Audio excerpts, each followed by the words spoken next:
Dr. Roma, welcome to IIP's first podcast. And we are lucky that you have agreed to speak to us. We would be discussing role of data analytics in public policy. You are an academician. You have seen this from very close quarter. Do you think there is a growing role of data analytics in public policy making? First of all, thank you for your invite. It's great to be in IIPA. And thank you for considering me as a speaker for this particular show. Yes, you were right. I have been dealing with data analytics for more than 2 decades now. And what is the use in public administration? I think we really cannot ignore. In 21st century, we really cannot ignore the importance or the significance of the data analytics in government, in the government decision-making process.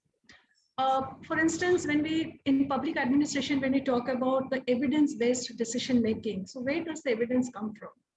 Evidence doesn't come from from anybody's intuition or anybody's judgment, but it comes from the data. So data, and who gives us the data? Data is obviously it is there in the public domain, but yes, we are also collecting data in different ways, in different format nowadays. You're right. We are thankful that for your accepting our invite. But too much of data does not make a good decision. They're just saying. Do you agree? Yes, you're very much right. In fact, nowadays, there's too much of data replication. Everybody is collecting the data, and maybe on the same indicator, same parameter. There are 3, 4, 5 institutes or organizations collecting the data. So basically, we are swimming in the data. That is definitely a disadvantage. And when we have too much of data, people have their own flexibility to interpret the data. So, and I have the data, I will interpret in one way. You have the data, you will interpret in different way. So this is what is happening. So it is true. It is true that there is too much of replication of the same data, right?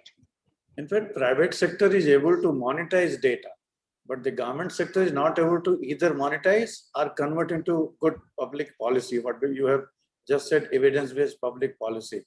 Do you feel frustrated, or do you think that there is still scope to improve government and governance? Oh, no, there is nothing to get frustrated. I do not know whether the government really want to monetize the data or not. I'm not very sure about that. But yes, in terms of public policy making, let me tell you, we have come across from the simple data to the big data, which is very different. The format is different, the size is different, and the characteristics of the data is also different.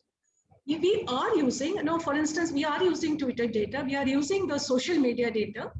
So we really cannot say that government is not using it. Yes, we have started using the big data also. You're right. You have been teaching this subject for pretty long, and data analytics is gaining currency.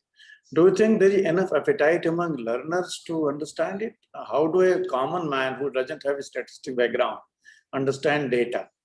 In IIP, you must be facing this problem because that's how your client base is. Would you like to elaborate your experience? You're right. Very true. Yeah, very true. Very true. Initially, when I studied statistics, we had the privilege of getting a calculator. That was a great thing if you get an FX82D. But nowadays, it's not. No one uses a Calci. Everybody uses at least a laptop. And then everybody knows what is Excel and other things. So people have been upgraded. So I don't think that, the skill-wise, we are still, lagging behind. Yeah. That's one thing. Secondly, people do have a phobia towards number. That is quite, I think quite natural and quite psychological. If you ask a simple person, what do you like? Do you like a story? And as compared to mathematics, people will obviously go for a story.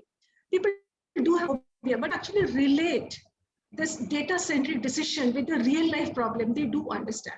For instance, people may not be having too much of, census of data, but then people do invest money in the share market.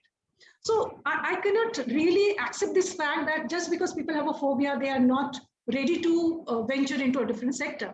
If people can actually invest in the money in the share market, why can't they actually understand data analytics? So that is what is my logic. But yes, it's difficult to convince people. So you have to put a lot of effort during that convincing part. Yeah.